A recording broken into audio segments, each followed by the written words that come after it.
아 진짜? 유튜브 동영상 어떻게 만드는지 가르쳐 달라고? 그래, 내가 유튜브 좀 하지. 이리 와. 자, 이건 카메라고, 이건 조명이고, 그리고 이건 녹음기랑 마이크야.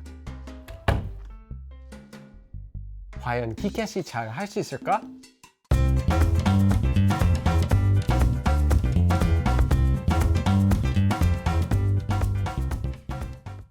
First of all, the word honorifics is only one part of Korean politeness levels. In order to understand honorifics, we first need to understand how to use the regular yul form and the nida form, as well as know when we can use 반말 or casual Korean. I've already taught those forms in a separate video, and I'll add a link in the description.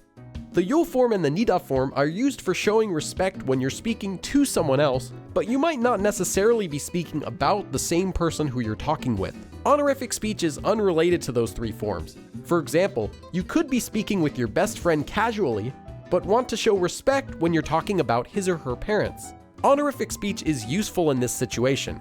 It's used to show respect to someone who you're speaking about, but not specifically to show respect to the person who you're talking directly with. So because of this, you could speak 반말 or casual Korean with your best friend, but when discussing his father, you'd use honorific speech at the same time. If it sounds confusing, don't worry, it can be, but only at first. Let's first look at an example sentence. 아버지가 어디에 있어요? Where is dad? This sentence uses the regular yul form, and the speaker is likely talking with someone else who they want to show respect to. Note that using the yul form shows respect to the person that they're talking with, and not to the person that they're talking about, which in this case is the dad. But while this sentence is grammatically correct, it's not really what you'd want to use. Most of the time, you're going to want to show respect to someone else's father, regardless of your relationship with the person you're speaking to. So this is where honorifics come in. Since the verb 있다, to exist, is used for talking about the dad, we can switch it with an honorific verb to show respect. Using an honorific verb doesn't change the amount of respect that we're showing to the person who we're talking with directly, unless the person that we're talking about just so happens to be the same person we're talking with, but it does add respect to the person that we're talking about. So the honorific verb for 있다 is 계시다, and it conjugates as 계세요 in the yul form. So we can rewrite the previous sentence like this. 아버지가 어디에 계세요? Where's dad? The meaning's the same, but now we're showing respect toward the dad while still using the standard yul form with the person that we're speaking to. Now let's change the scenario, and we're saying the same sentence but to a close friend. 아버지가 어디에 계셔? Notice that we're still using the honorific verb 계시다 to show extra respect toward the dad who we're talking about. But we've conjugated it to simply 계셔 using casual Korean since we're talking directly to a close friend. This is the basics of how honorific speech works. So let's talk more about when you need to use honorific speech. Normally, when you're talking to someone you want to show more respect to, you can use the nida form, such as 합니다 or 입니다, and you'll use honorifics in those same situations, except when it's for the person that you're talking about and not necessarily the person you're talking to. For example, teachers, adults, strangers, and for anything business related. You won't use honorifics when talking about close friends, boyfriends or girlfriends, small children, or animals. Oftentimes though, the person who you're talking about is also going to be the same person that you're talking to. This will happen whenever you're asking someone a question and whenever they're not someone who you'd speak casual Korean to. For example, 은행에 어떻게 가는지 아세요? Do you know how to go to the bank? Here, 아세요 comes from the honorific verb 아시다, which comes from the regular verb 알다, meaning to know. Now this question could have also been asked using simply 알아요 at the end, but that wouldn't be showing any extra respect to the person who we're talking about. In this case, the person who we're asking the question to. Fortunately, it's easy to make honorific verbs, and we'll talk about how to do that next. To do it, take a verb stem and attach 으시다 if it ends in a consonant, or attach 시다 if it ends in a vowel.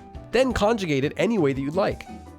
This will become 으세요 or 세요 in the yul form, 쉽니다 in the nida form, or 셔 in casual speech, among many other ways. Here are just a few examples of verb endings that you might find. You can pause the video here to write them down. But before we go on, let's talk about using this form as seo. You can not only use the seo form to make statements and questions, you can also use it to make commands that sound polite. And this is similar to using the word please in English when asking for something. Here's a common example. 주세요. Please give me. This comes from the verb 주다 combined with the ending 세요. Here are a few more examples. 하세요. Please do it. 가세요. Please go. Since you're using honorifics, this shows extra respect to the person that we're talking about. In this case, the person we're talking about is also the person we're giving the command to, so this grammar form is also a polite way to ask someone to do something. Since it's an honorific ending, we can also use it in regular statements. Here's another example. 선생님이 뭐 하세요? What is the teacher doing? So let's go back to making honorific verbs. Now, some verbs don't use this form to become honorific, such as the very first example that we learned, 계시다. While 가다 can become 가시다, 하다 can become 하시다, and more, there are some verbs that will have their own separate honorific verbs. Here are the most common ones. You can pause the video and write these down. Here are a few examples. 어머니는 지금 집에 안 계세요. Mom is not at home now. 선생님은 이미 점심을 드셨어요. The teacher ate lunch already. Note that if a verb has its own honorific verb form, you have to use that. So saying 먹으시다 instead of 드시다 would be incorrect. 잘 주무셨어요? Did you sleep well?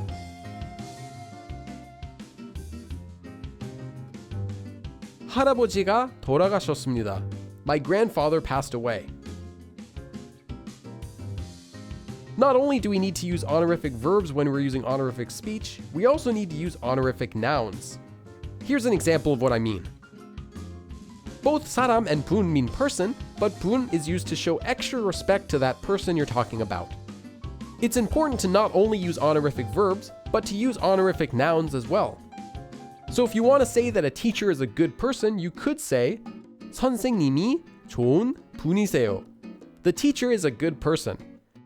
This sentence uses an honorific verb, 이다, here as 이세요, and the honorific noun 분. We could also say this sentence, 선생님이 좋은 사람이에요. The teacher is a good person, and it would be grammatically correct, but wouldn't show any extra respect to the teacher. Again, just like with honorific verbs, there are only a few honorific nouns that we'll need to learn. Here are the most common ones you'll need. You can pause the video and write these down. So we've covered honorific verbs with 시다, unique honorific verbs, and honorific nouns. Let's take a look at a few example sentences using everything we've covered so far. 선생님의 댁이 어디세요? Where's the teacher's house? Since 이세요 here comes after a vowel, it shortens to 세요. 아빠가 많이 드셨어. My dad ate a lot.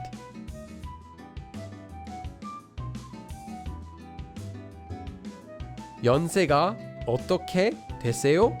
How old are you?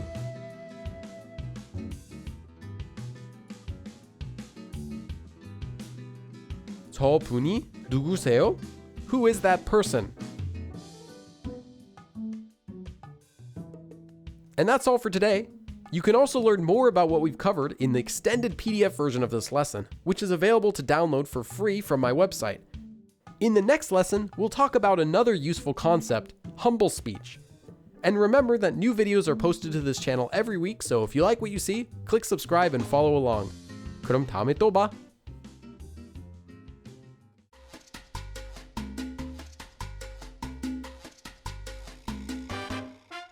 아 뭐야 왜 따라해? 그건 내 대사잖아.